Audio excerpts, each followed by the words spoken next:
Hello, everyone. Welcome to this week's Fireside Creators. I am your host, Reverend Dr. Sherry Pallas. Tonight, I am chatting with Jon Turney about his new book, RJ the Astronaut.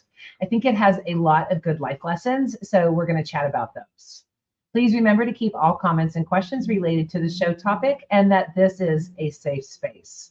Thank you for joining us, and I'm looking forward to all of your comments and questions. If you're watching on YouTube, please hit that like and subscribe.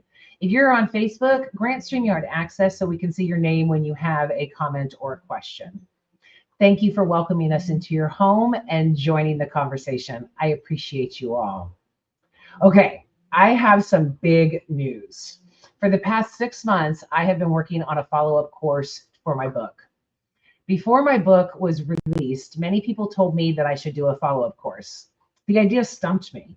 What more could I say that I hadn't already said in the 420 pages of the book?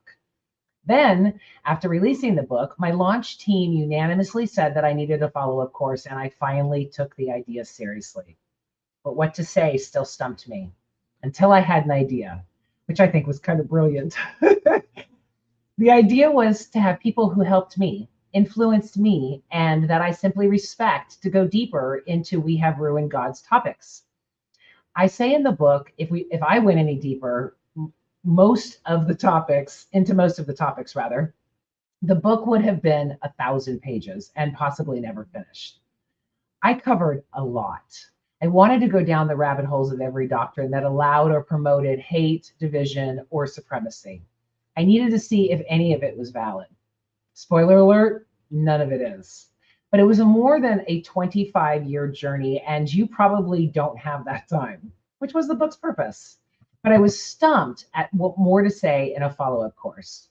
So I reached out to my friends and people who influenced me and asked if they could expand on the topic in their wheelhouse, their specialty or focus. And thankfully, so many agreed. However, some just didn't have the time to get in before the launch date, so I will be adding them as they come in. Prices will go up as I add contributors, but once you're in, you're in. So you will get access to all of the contributors regardless of when their talks are uploaded. I stress in the book that as long as your beliefs help you to be more loving, accepting, and equality focused, you're on the right track. But I don't expect everyone to agree with everything I said or now believe. So I wanted to have an open space for those beliefs too, like I do on the show. The goal is love and to help you find the path. And with all of these brilliant minds and tons of experience, we hope to make your journey less arduous, lonely, and long. And a community is one thing most of us lose when we leave the church. So I have also included a social media platform. This is just for the course in the book. I wanted it to be somewhat private so you could be free to express yourself without fear of judgment or harassment that can occur on a lot of public social media platforms. So go sign up there. It is completely free. Additionally, each speaker's video has a comment feature, and only those enrolled in the course can see those if a bit more privacy is needed. And you can reach out to the contributors directly for even more privacy and support. I want your feedback. I am capping the course at 25 contributors, but let me know if you want to see anything not offered. They might be coming, or I simply have not thought of that need yet. So just let me know. We are all here for your support, growth, and love. We can get beyond the destructive dogma. Let me show you. There we go. We can get beyond the destructive dogma, individualism, racism, homophobia, and the patriarchy if we do it together. I hope you enjoy the course and all these wonderful people. Get in now because it has a 50% discount till the end of the month. Go to my website, sherrypallas.com, and then go to the book club tab, and all the info is there. I can't wait to see you there, and thanks in advance. I'm so excited about this. Very proud too. Okay, let's meet our guest who's just sitting there patiently waiting for me. And get smarter. Jon Turney is a part-time author, blogger, and the co-host of This Is Not Church podcast. In his free time, you can find him making TikTok videos about deconstruction or writing songs and playing his bass, which I've always wanted to learn how to play the bass. Jon has been married to the love of his life for 32 years and has 3 amazing children. Jon and his wife live in Northern California on their own slice of heaven. Welcome, Jon. Thank you so much. Thank you for having me. I'm really glad to be here. Sorry for the big intro. Not a problem at all. I was enjoying it, actually. I was just there nodding yes to everything you were saying. It was sounding really good. Yeah, I'm really excited about it. So let's talk about your book. This is a fiction, and I normally don't have fiction writers on the show, but I was on your show recently, and we talked about some of the things that are in the book and how they can apply to normal life issues. So what prompted you to write this book? You want the short answer or the long answer? We have 54 minutes, so you tell me. Well, I've gone through 2 different deconstructions. I went through a deconstruction back in like the late 80s, before the word deconstruction was a thing. I left the church, abandoned all hope, basically, of the church ever being something I wanted to be involved in when I was about 18 years old. Through a chain of events surrounded with me breaking my leg, having to take my daughter to school every day, I ended up back in the faith about, I'd say about 9 or 10 years ago. So that trauma brought you back into the faith? No, so what happened was, my daughter was just getting ready to start high school. We live up in a rural area. It's about a 35-minute drive to any part of town. So we were having a hard time figuring out how we were going to get my daughter to school every day. Well, I was off work because of this broken leg, so I ended up driving her every day, and then I would meet my parents for breakfast every morning. And my dad and my mom are still very, very, very dyed-in-the-wool, strong Christians. And my dad kept asking me to read these books. He was like, well, I got this book by Spurgeon. I really think you would like. I got this book by Chesterton. I really think you would like. And I kept getting frustrated. I was like, I'm not reading any of your books by old English white guys. I'm just not. I don't want to. And then I finally, just to placate my dad, I was like, fine, I'll read this book by C.S. Lewis. At least I knew who he was. I didn't know who Spurgeon was. I didn't know who Chesterton was. But I knew who C.S. Lewis was. I had read the Chronicles of Narnia. So I read this book, Mere Christianity, which is a quick read. It only took me a couple days to read it. And at the time, I guess it was what I needed. I'm not, it's hard to explain because it's an apologetic book. And I'm not a big fan of apologetics anymore. But at the time, it was kind of like a reintroduction into the faith for me. And then from that, I ended up stepping back into a church, stepping back into a worship team, stepping back into a worship leader position, and then stepping into an associate pastor position. Oh, wow. So you went full force back. Oh, yeah. And that's one of the things that, my wife says about me and other people say about me is like, if you make a decision, you're 100% in. And I was 100% in. I was back in, but at the same time going through another deconstruction, because I knew I didn't want to go back into the faith that I had when I was 18 years old. So, which was what? Well, primarily Foursquare is the church that my brother and I were raised in. We bounced around to other churches a little bit, but if I really had to pick one church that we spent the majority of our time, it would be Foursquare. We very legalistic. It's an evangelical platform, right? Oh yeah, definitely evangelical. My brother calls it evangelical light, but I felt like it was pretty evangelical. I had speaking in tongues, being slain in the spirit, all that kind of stuff, which I never understood. I never got. It was never part of my process. But as I was deconstructing the second time, as an associate pastor of a Southern Baptist church, I came to the conclusion that this still wasn't working for me. And I still had a good enough friendship with the pastor that he and I had a meeting, and I said, hey, here's the things that I don't believe anymore. I don't believe homosexuals are going to hell. I don't think homosexuality is a sin. I don't believe hell exists. And I don't believe that you need to be saved to go to whatever the next plane is, if it be heaven or whatever. I don't think so. I was on the cusp of becoming a universalist at the time. I wasn't calling myself that. I used Brad Jersak's term. I was a universalist hope. I felt like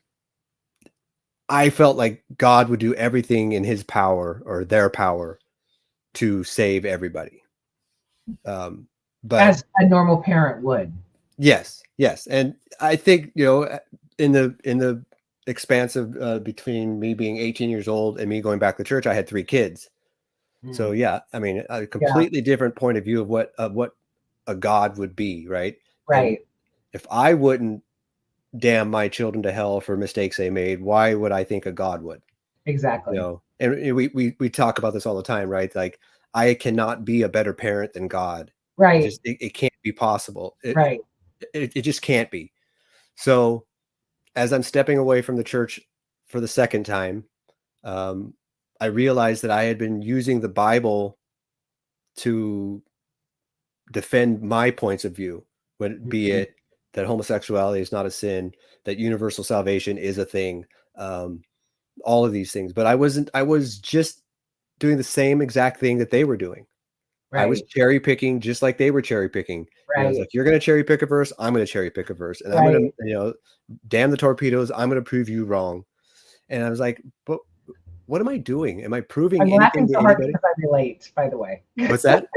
I'm laughing so hard because I totally relate. Well, and I had to come to the realization I wasn't changing any minds. We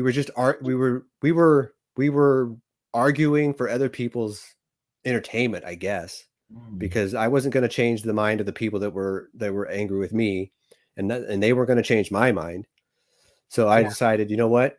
It just happened to be right at Lent, and I was like, you know what? I'm giving up the Bible for Lent. I'm just going to do it. I'm not going to read it. I'm not going to pick it up. I'm not going to use it to defend my stand. If I can't defend it on my own from my own words, then I'm not going to do it. And so after Lent, I came to the conclusion, I was like, you know what? I don't really need the Bible anymore. I just don't. And so I was like, well, what do I do with this new information that I have, that I don't need to pick up the Bible every day. I don't have to read it. It's not important for my growth. And that's me. I'm not saying other people don't. I know I have a lot of people who are within my deconstruction world who still read the Bible on a regular basis. But I was like, wouldn't it be interesting if I could write a blog where I get to ask God questions, but I don't answer them from the Bible. I answer them from intuition or what I think God would. And so, but I was like, well, how do I set up a scenario where the person that is talking to God doesn't have access to a Bible? Because where on this planet would you not be able to get a Bible? I mean, they're everywhere. I mean, you can walk into any thrift store and pick up a free Bible usually. Right. Hotel rooms. The hotel room. I mean, most houses have a Bible in them. They just do, for whatever reason. So I came up with the idea, what if the person was lost in space on a broken down spaceship with no access to any kind of media like that? So that's where RJ the Astronaut started. It was actually started as a blog. And it was basically a place where I got to ask the questions that I've always wanted to ask God if I could. And then through meditation and thought and my own process came up with answers without using any spiritual text at all. Do you have a favorite? You're the second person asked that. And I don't know if I have a what's that? You need to get one, obviously. Yeah, I do. I think I said on the last time I talked about this, when they asked me that question, I think I talked about the LGBTQIA plus community and what I think God thinks about them. And I don't want to give away too much about the story, because there is some stuff going on in the story that follows this a little bit. But I wanted a process where this person tells his deepest, darkest secret that, the quote unquote shame he has, and that God just kind of goes, "Oh, that's interesting. Well, what do you want for dinner?" I wanted that kind of response from God, not because he's doesn't care, but because it doesn't matter. Right. So I Right. really wanted this, like, and it's obviously not exactly like that. I have a friend, I don't know if you know who John Lynch is. He was a former pastor of a church in Arizona, runs an organization now called John Lynch Speaks. And he tells of this story of being sexually abused as a child that he kept secret for years and years and years. And finally, he decides that he needs to tell his wife. Mm. And he tells her, and that's literally the answer that she gave him. It was like, "That's interesting. What did you want for dinner?" And at first, he was like offended. And she's like, "It doesn't matter. That doesn't define who you are. Right. Bad things happen to you in the past, but that doesn't define who the human being you are now." Right. And so that's kind of where I went with this one big bombshell, or if you want to call it that is said in the book. And I wanted it to be like, okay, yeah, we've already known that. And Acceptance, not yeah, condemnation. right, I don't think it's necessarily dismissive if right, you look at it as, wow, that's really interesting. yeah, Now let's feed you. yeah, It's that, again, you're looking at it. I mean, I had a really rough childhood, and my parents were absent for most of my life. And so I would dream about good parents, yeah. right? And what they would do. And so Jesus embodied that kind of Okay. image for me. And then when I became a parent was when, I mean, it was a decade into being a parent because I was just trying to survive, but I too came to that conclusion. It was like, wait a minute, I'm better than this God that I've been following. Yeah, And I think your answer is something that an LGBTQ plus member would love to hear from their family on a lot of cases. right. And that's Yeah. kind of where I was going with that. Is like, I think they've, because the way society responds to people coming out, right? Right. Specifically, we've just had National Coming Out Day, just a couple of days ago, right? Mhm. And we in the, I don't call myself an ally because I think that's something that needs to be said about you, but I definitely am someone who I will come alongside the community. Um, I lost my train of thought. Parents and But yeah, but I think that's the answer they want. yeah, That's the answer they're hoping for is either one, we already knew it, yeah, which a lot of times the parents already do know. There's enough going on that's something that they know something. Or if they don't, and they are blindsided by it, it's complete acceptance. And let's move on with this knowledge that we all now have the same information. yeah, And I think that's the world I want to live in. right, I want to live in a world where, National Coming Out Day doesn't have to be a thing.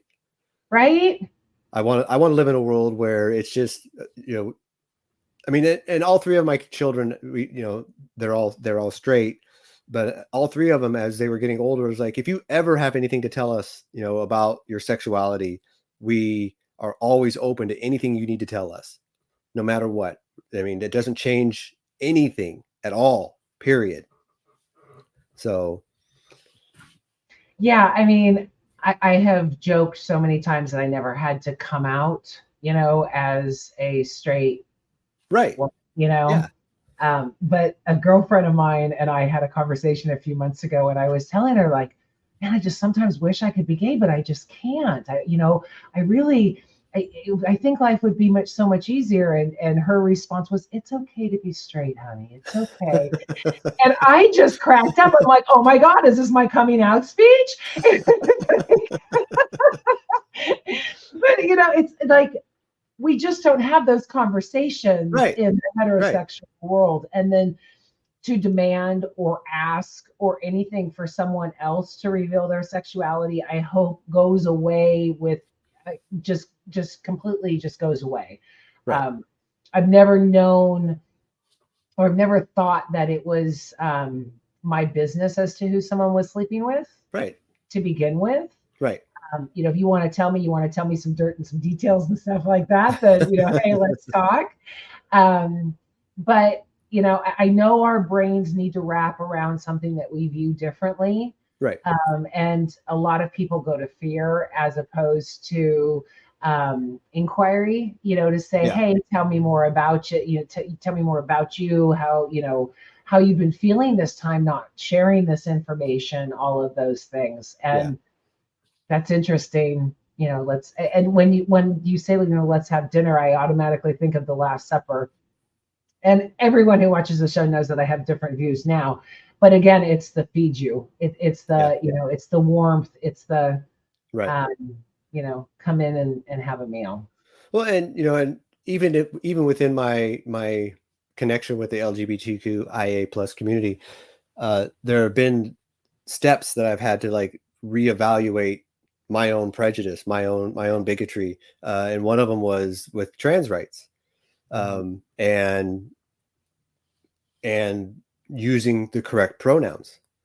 That was, and I consider myself very progressive. And then I was like, okay, now I have to stress about pronouns. Are you kidding me? Really? And then I was like, what does it matter? Right. So someone wants to be they, them. Right. How hard is that? It's a very simple thing to do. They give you the information you need. Right. To use the correct pronouns. So just do it. I mean, well, and I think that a lot of people get frustrated because they screw up. Right. And it's, and they get defensive, and it's more like, at least in my case, because I have screwed up at times, the they, them, especially when someone presents as a certain sex, right. Yeah. is really hard on my brain. And it's not that I don't want to, it's just that I need to re-tick it. Yeah. And so when I have screwed up and someone has said, hey, Sherry, it's been, oh my God, let me do better next time. It's a learning process, and it's honoring that person. Yeah. I would hope that that person would see the effort as opposed to the fuck up. Right. Yeah. And see that, look, I'm trying. I mean, that was one of the things I liked about the Will Ferrell movie so much, is they were both could be so honest. Yeah. And Will could say, I didn't know this, or I don't know how to say this. And that type of love, as long as it's coming through, should be honored on both sides. Yeah. And I agree with you on that 100%. I mean, I have misgendered friends. I have misgendered my own cousin.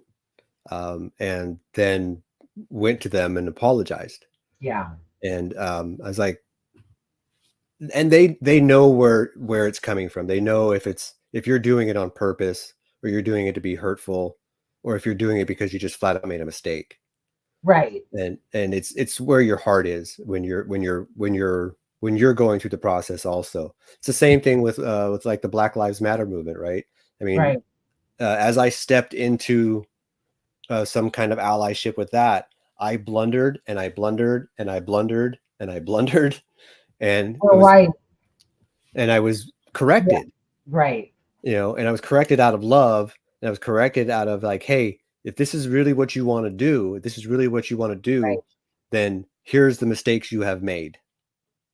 And as long as I think we're open to understanding that we are white and that we have not been in those footsteps. Right.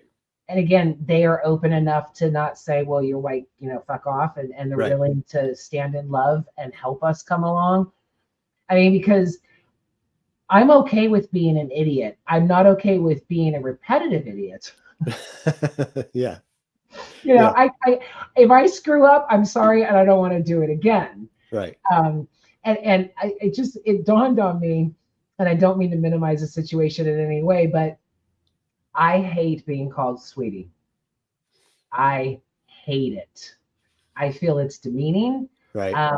And so many of my male friends had went to me when I was coming out with this on social media, and they're like, it's a Southern thing. It's, and I was like, look, to me, it's demeaning. Right. But if I know where you're coming from, then it's also not that offensive either.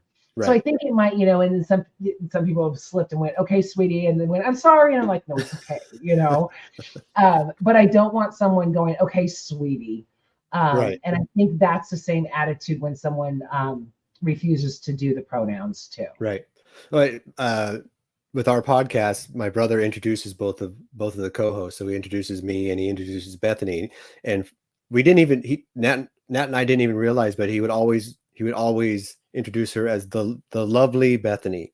Ah, And then he's like, you know what? That's kind of demeaning. That has to be right. That has to be the adjective that I put in front of your name every single time when I. And she's like, right, well, it didn't offend her, but at the same time, it's like, but we can do better. right, You know, right, it's just another little part of the patriarchy poking its right. head out, right? And so it was really cool to see my brother realize it, acknowledge it, and That's apologize. beautiful. Yeah, Yeah, it was a really good moment, and Bethany took it, and she's like, you know what, it doesn't offend me being called that, but thank you for acknowledging that it might, yeah.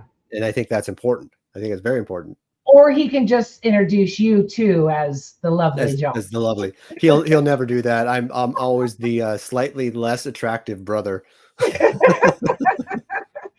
Well, there you go. I mean, if everyone's appearances are talked about, then it's not that big of a Yeah, deal. yeah, But yeah, I mean, there are so many things that, I mean, I've been fighting the patriarchy for too many years at this point, and there's so many things that I go, whoa, I didn't realize that input also. yeah, And it goes to spectrum, right? It goes right, from women to the marginalized, LGBTQ plus are in there, everything that is not white cis Christian. right. Is going to be demeaned. It's all over Project 2025. All of those things, because I think they're rearing up their ugly head because they know that they're being threatened at this point, rightfully Oh so. yeah, yeah. Well, I mean, we talked a little bit before we started recording about how, Bethany has brought another voice to our podcast, and it's interesting the things that she tells us. And so I put up video clips every week of the guest that's coming up. So I do like a 30-second to a minute long video clip, as like a sneak peek to the video or to the podcast that's coming up every week. And someone at her church um, told her, is like, because she wears glasses, these and she's like, you know what, you're really pretty, you don't have to wear glasses to look smart. And we're like, Wow. what? People say things like that? I was shocked. I was completely and utterly shocked that that was even said. But again, from the patriarchy standpoint, that person probably didn't even think it was offensive. Right. He thought he was being probably complimentary. He was complimenting her that she's pretty enough that she doesn't need to wear glasses to look smart. And Wow. it's like, and Heaven both my forbid she be both. And she yeah, is. yeah, I Yeah. know she Yeah. is. She's extremely smart. She makes both now smarter. So I mean, I have zero complaints with having her on the podcast with us, making us look better every single time she's on with us. I love that. Yeah. I mean, the patriarchy is rearing its ugly head with Kamala too. Oh yeah, yeah. And I love the whole, there's just something about it. And I always want to jump through my screen and go, it's misogyny and racism. That's what it is. Oh, it absolutely is. And not to like go back to my book, but I mean, I talk about this stuff in my book too. I mean, I definitely talk about racism in the book. That's a whole section, and I don't know if you noticed, but I do kind of like stay in one kind of wheelhouse for a while, for a few chapters, and then I kind of go on to something else. But yeah, I mean, you're absolutely correct. It's misogyny and racism every step of the way with what the other side is saying about her. So how does RJ handle that? Well, I mean, he just again, the way it's written, right, is RJ asks these questions of God, and then God shows up and gives him some kind of answer. So he basically talks about racism, and God just basically gives him an answer as to why racism exists, why we can do better, how we can do better, Um, it's kind of hard to explain because it's fiction, but in a lot of ways it's kind of almost like a journal as well. Okay. So and some of it's autobiographical, some of it is me. Not all of it, but there is a lot of it in there that's just me.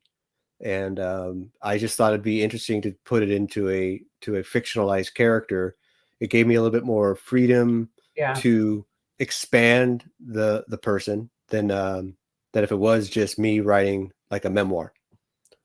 So I still feel like there's still some memoir stuff in it. It still has a lot of me in it, but then I could expand it and have conversations about things that I'm questioning, that I'm asking questions about.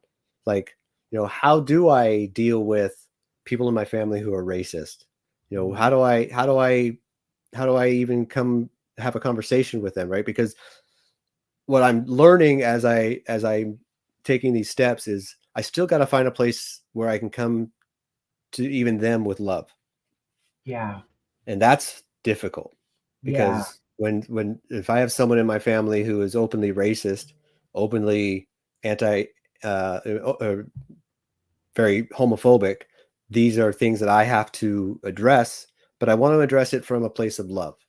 Yeah. I've done it from a place of anger for years and years and years. And like I said, I don't think coming from a place of anger is changing anybody's mind. But if you can come to the place where you're like, hey, we can sit down.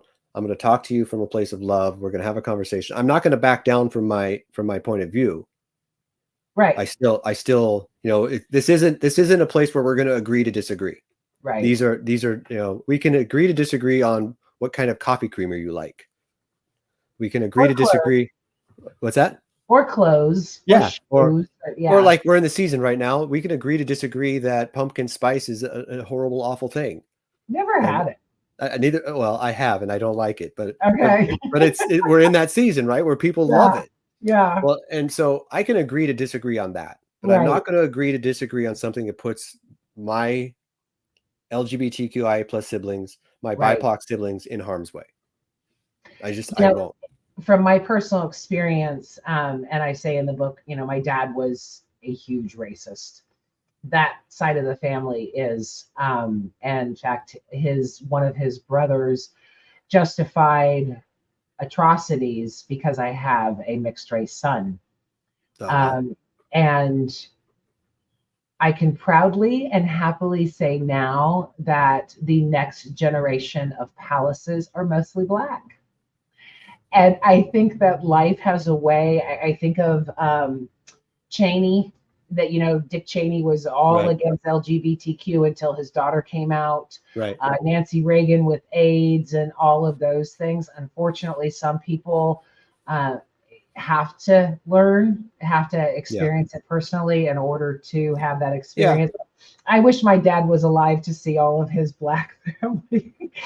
Even the uncle that now has 3 Black grandchildren just passed away. But you have those types of things in life that I think just naturally happen, that either force someone to open their heart or dig in further. And we can only hope that they open their heart. Well, I mean, isn't that the best way to combat the hate, is to be willing to step into other people's stories, right?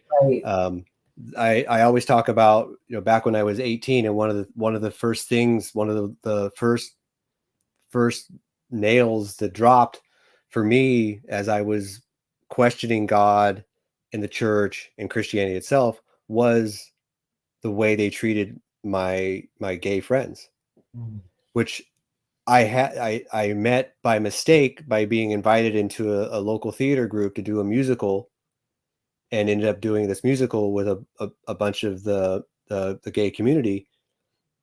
And so I thought, as soon as the evangelicals know that the theater is full of the LGBTQ community, that's going to be outlawed too. Oh yeah. And for me, I was 17 years old, I'd only been told that these people were abominations, that they were going to hell, that everything about their lifestyle was sinful. And then working side by side with these people, eating a meal with them, right? Yeah. Because we're stuck in the theater all day. So we would a lot of times we do a matinee and an evening show, and then we'd have lunch or dinner or whatever you want to call it together. So I got to know these people, and I realized that they are no different than me. Right.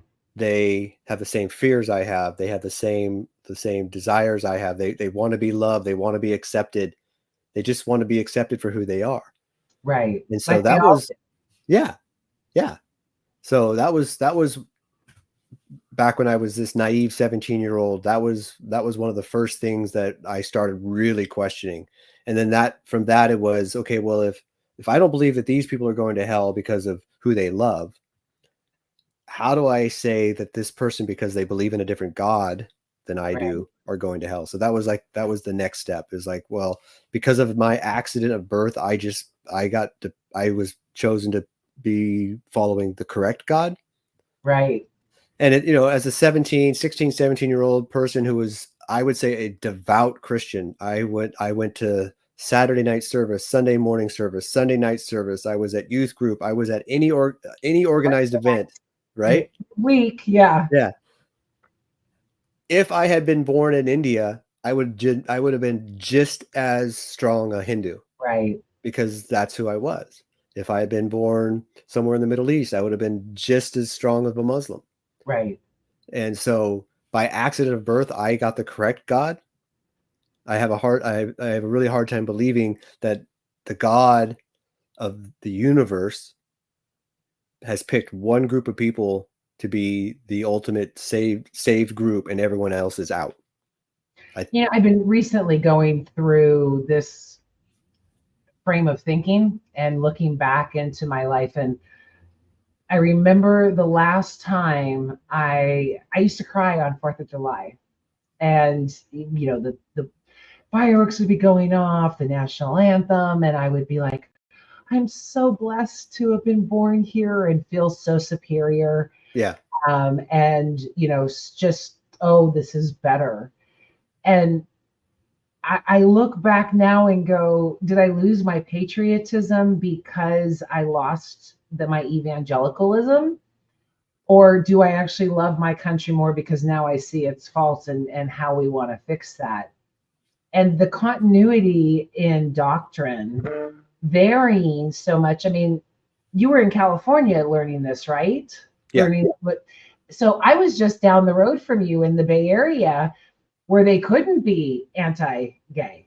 There's no one would have even talked to them if they were anti-gay.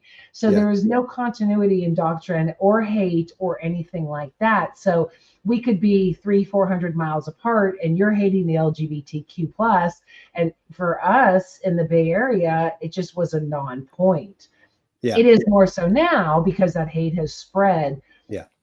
But it's done in the name of God and patriotism and unity, and it's just like it evangelicalism, and I'll be specific to that because people will at me and go, not my church. But so evangelicalism as a whole, in this individuality view of supremacy and everything like that, has become so anti-Christ that you can't even get around the hypocrisy at this point. No, you can't. I think that if Jesus was to walk into these churches right now, he'd be kicked out as a socialist.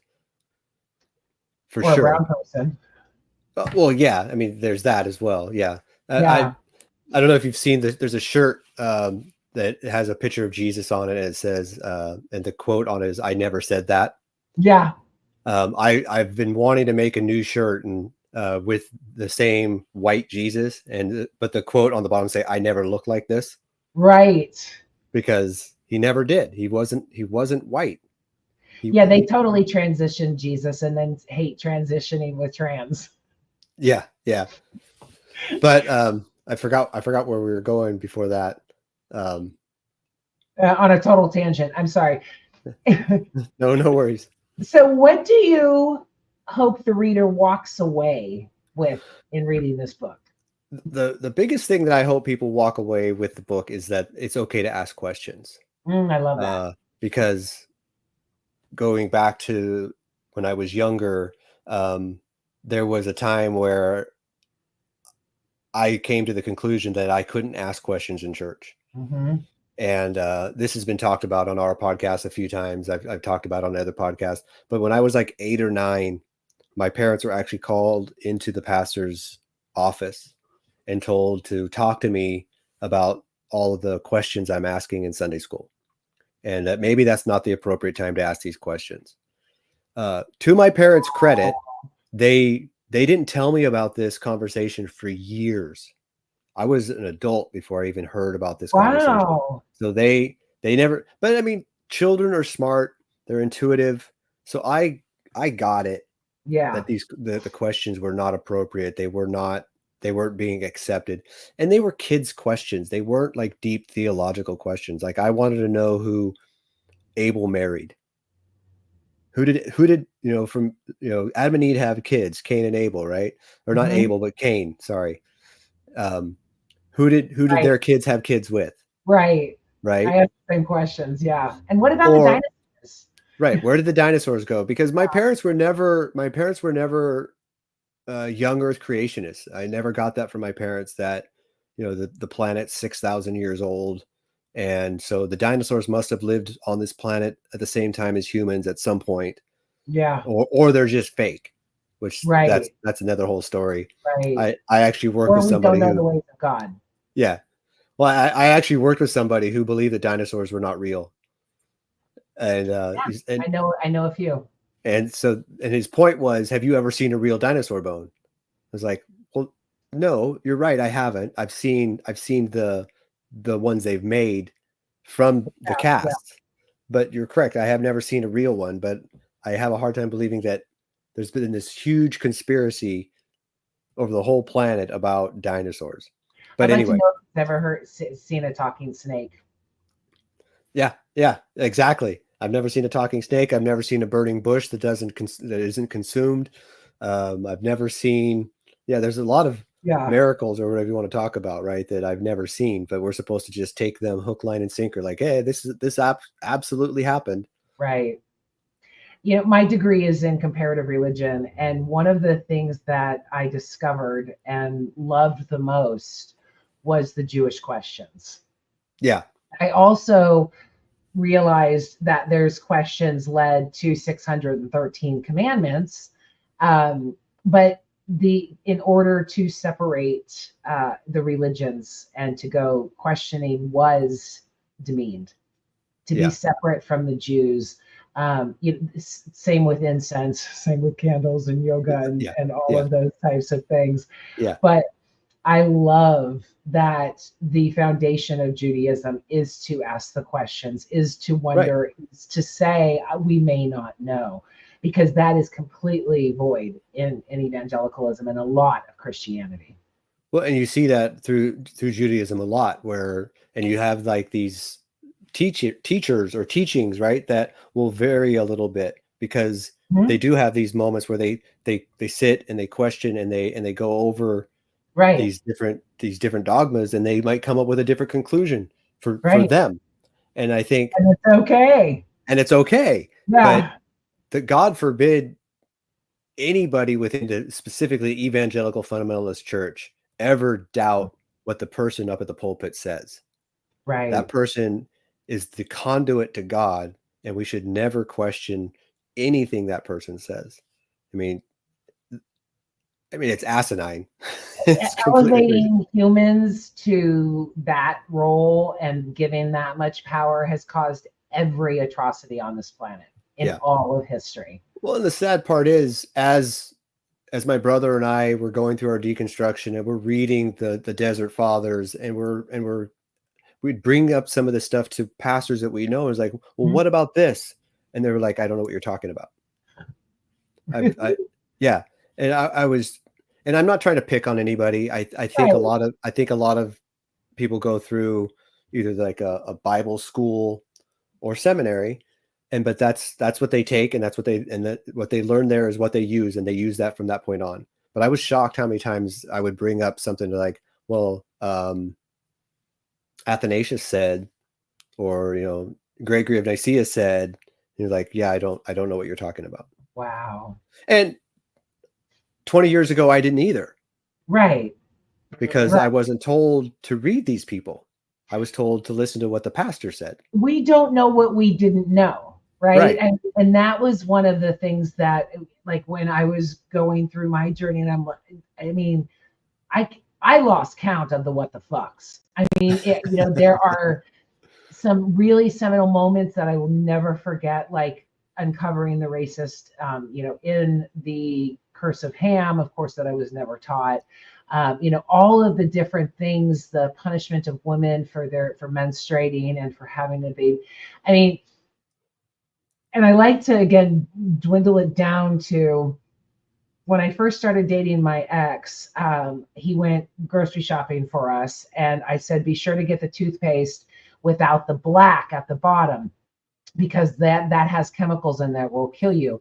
And he looked at me and said, is that something you saw online and you just believed it? And I'm like, no, it's true. It's not true. But there's so many things in our life that we just take in and assume, especially with social media now. It's moved out of the church into social platforms, and then we don't even question that. We don't have any critical thinking for the things that are said, even about toothpaste. I think that it takes that consciousness to go, okay, wait a minute, let me think about this. Let me figure out if this makes sense. Does it, honor love? Does it honor our people? And most of the time it's no, it doesn't. It honors them, their power, their greed, their bullshit. Well, and unfortunately, and I don't mind picking on the church at large. I just don't. But they need to keep butts in seats. Yeah. And they need to keep making money. Because how do they keep the lights on? How do they pay for the production of their big music? Especially I'm talking right. So Jesus didn't have a band. And I was involved in that. I was involved in that worship. I led worship, and I talk about it. And I emotionally controlled people by the order of the songs I picked, the placement of the songs I did, when I spoke and how I spoke over the music. Of course, it had to be a nice minor key where, if I'm going to talk, if I'm going to have something to say where I want to like really pull at their heartstrings, right? It's got to be on a song that's in a minor key. So then when I vamp on it, it's kind of sad. Wow. And then you say whatever you're going to say to like bring out the emotion. And it's embarrassing to say that when I saw them crying, I'm like, yes, I did it. I got them. And it's embarrassing. It's the goal for a wedding toast. It shouldn't be a platform for how to love your neighbor, right? I mean, that is Machiavellian. I mean, again, no offense. I love that you admitted that, actually. And I honor you for admitting that. I think more people should know that. Yeah. But it doesn't honor the audience. It doesn't help them love more. No. I said it's a goal for a wedding toast. It should not be the goal for any type of faith to bring people together and to build them up. Right. Yeah, I agree. That's a heavy one. I mean, I had my suspicions. Yeah. I see a lot of progressive pastors do the pause and, do the antics, which I can spot now. But to have that control over people can be really. It was hard. I mean, when I stopped leading worship, I was so over it that I couldn't even listen to music, period. Oh, wow. For about a year. I couldn't, I mean, just the thought of listening to music at all of any kind. I still can't listen to worship music at all. Any kind of worship music. I wouldn't say it's PTSD, but it's pretty dang close. Yeah, I imagine it is. And my brother did it longer than I did, so I can't imagine what he's going through. Yeah. That was actually one of the only things I liked about church. That's what got me there every weekend. I was dancing. Yeah. My ex-husband was the drummer. One of his best friends was the pianist. It was a concert every weekend. That's how I got my friends to go and get them saved. Yeah. I don't have that trauma with it, but I see so many people that do because of the same reasons that you're talking about. Yeah, and if you like the music, awesome. Still listen to it. I can't listen to worship music anymore. Um, I think it's all coercive. I think it's all done to make you feel. I mean, the language in most of it is, that you're a sinner. You Right. hope and you pray that God will. Oh, you froze. Did I freeze? No. Oh, there you go. Yeah, You froze for a second. You yeah. hope and pray that God will. Well, that's what they say, right? They're hoping and praying that God will save them from being this horrible sinner that they are. And there's a lot of language in worship music that beats that into people, that you're a worthless worm, that by some sense that God will accept you into his fold. It's yeah, Just it's saying that to an infant. I mean, it's just yeah, gross. The first year that I went to Wild Goose, I hadn't sang hymns, God, since I was a teenager. yeah, And I was looking at this booklet. I'm looking around me going, these are horrible. yeah, It took me a couple years to get over, because I love the beer and hymns group and them doing all of those things. But it took me a while, a couple years, to be like, okay, I can now be wasted and sing these songs and not have the impressions of, oh my God, I'm such a piece of shit, please forgive me. I mean, only abusive parents would say that to their children. It right, just yeah. it's a demented thinking that causes so much damage. Oh, absolutely. Yeah, I agree. 100%. Okay, so anything else do you want the people to know about this book so they go get it immediately? It's a work of love. I put a lot of work into it to get to the point where I felt it was something that I wanted to share with the world. Um, I like I said, my biggest thing is that I want people to know that it's okay to ask questions. I really do. I think that's something that the church has pushed down and pushed down and pushed down for so long, that Right. these questions, and I hope that people will take on the questions and say, okay, they might not agree with me, but at least it'll give them a launching point to say, okay, well, here's my opinion on this. Right. Uh, it ended up being 51 chapters, and I kind of joked around that it could almost be a devotional if you read one a week, and then the 52nd week, the last week, you would you could maybe journal for yourself on the questions that you would ask God, or what you learned from the book as you were reading it. Um, I'm not a big devotional fan, so it's kind of half joking, Yeah. but I think it would be easy to read that way, just because of the way it's laid out. Patrick, my producer, they're a couple minutes behind, Oh, okay. talking about the let us praise God, oh Lord, from Monty Python's The Meaning of Life. Oh, you're so big, chaplain. Congregation, oh, you're so big. Oh, so absolutely. I absolutely love Monty Python. It's one of my favorites. I love everything they do. Yeah, me too. The one thing I want to say is, as a fiction writer, I honor fiction writers.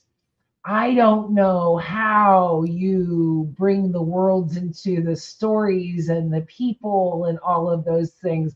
So I congratulate you for writing a fiction book. It's well beyond my mental capacities. Um, Well, I I mean, I actually don't have to know how you guys do it, but I am so amazed every time I read a fiction book.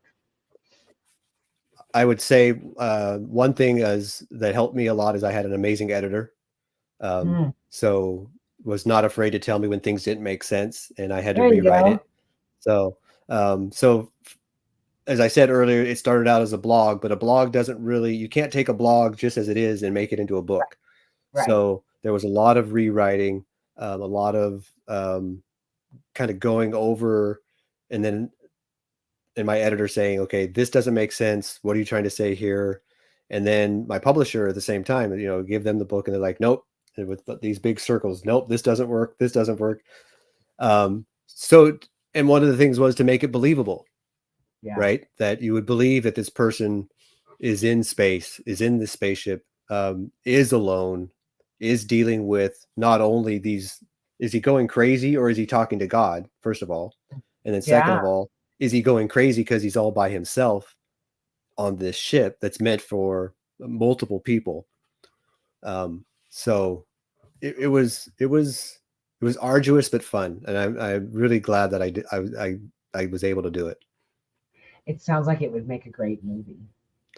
I've heard that as well. So I would not be opposed to someone picking it up and wanting to make it into a movie. There you go. May the force be with you. Okay, we are at the top of the hour. Any final words, and where can people find you? Easiest place to find me is on Facebook. Just find me by my name, Jon Turney, or the podcast This Is Not Church. We do have a private group connected with our podcast as well. Same idea as what you were saying earlier. It gives people a safe space where like-minded people are talking. You can get the book on Amazon.com, RJ the Astronaut. It's available in paperback, it's available as an ebook, and it's available as an audiobook. Did you record the audio? I did not. I was too nervous, so we had somebody else do it. There you go. It's a lot. Yeah. Yeah, I made the decision pretty quick. That it's like, no, I'm gonna let somebody else do this. There you go. But I also want to do it for a living now too. I loved it that much, but it is a lot of work. Yeah. Okay. Well, thank you so much for being on. Any final comments? No, thank you for allowing me to come on. I've had an absolute blast talking with you. It's been so much fun. Likewise. Thanks for coming on. I'm going to send you back and close the show. Okay. Thanks, John. All right.